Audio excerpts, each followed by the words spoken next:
it's August, and my brain cannot even comprehend that.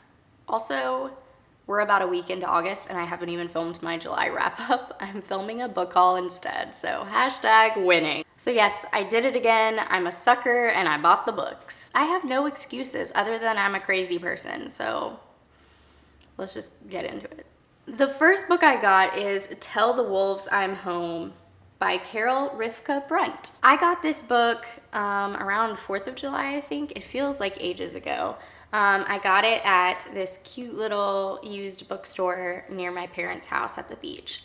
And I just think it looks really interesting. I actually haven't heard that much about it, so I kind of feel like I'm going on a blind date here. But you guys know that I like to go into books blindly. So all I know about this book is that it's set in 1987, which is a year before I was born. I'll let you do the math. And it's about a 14-year-old girl named June who's really rattled by her uncle's death. He's a renowned painter, and I guess he was kind of like a best friend to her. So I think this is a book about love and grief and renewal. And I guess in the midst of all of that grief, she sort of meets an unlikely friend who addresses the hurt in her heart. And yeah, it just seems really interesting. It has a lot of good reviews on Goodreads, so I figured why not. It's described as an emotionally charged coming-of-age story, so I think I'm gonna like it. The odds are in my favor. The next book that I have is the one that I'm probably most excited about. I've heard Reagan at Peruse Project mention it so many times. She raves about it always. And just kidding, it's not one book, it's 3. Why did I do this? Guys, I bought all 3 books in the Mistborn Trilogy. I'm so excited. I've wanted to read this for so long, and I really committed, and I just bought all of them. I'm a little anxious because I'm like, if I don't like the first book, what's gonna happen? What's gonna happen, guys? But I really trust the people who have told me they love this book. So I feel, and I'm to back up a little bit, I am not a huge fantasy reader, but I'm sort of getting into it. I'm dipping my toe in the water, you know, just a little bit. And I'm reading Six of Crows right now and loving it. And I know that's different, obviously, but I've heard it's got sort of a similar vibe. And I know this is adult fantasy, so it is different. But I just had to do it. I also totally caved and bought the UK covers because they're just so beautiful. So this is, so beautiful. The Final Empire is book 1, and just look at how beautiful that is. So anyway, like I said, I have a lot of friends who love this series, and I trust these friends. And one of these friends happens to be my real life book bestie. She's so cute. When I asked her to tell me what it's about, I knew she would just rave about it the whole time. So I wanted to play what she said because it's precious and I love her. I'm gonna hold it up to the mic so you can hear. This is going to be really hard because Brandon Sanderson is the master of fantasy, and he does such a great job of writing really complex stories in such a way that anybody can read them. First, the magic system is really amazing and crazy and unique. You can, it's the use of metals, and each metal gives you a different ability, and that's really cool to see. And then the other thing is the setting and the world building.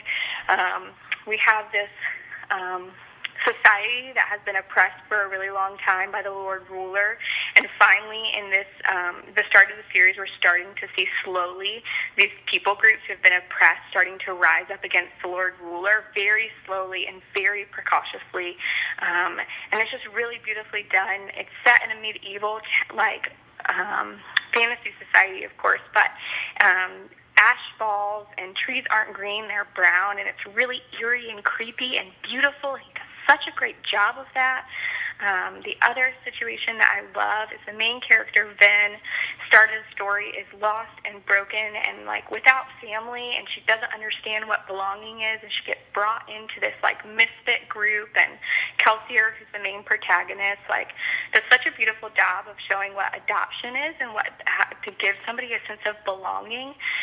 It's just an amazing, amazing story where you have the characters who are just becoming empowered and overthrowing this Lord Ruler, and you've got cool magic, and you've got undercover spies, and you've got heist it feels like a heist.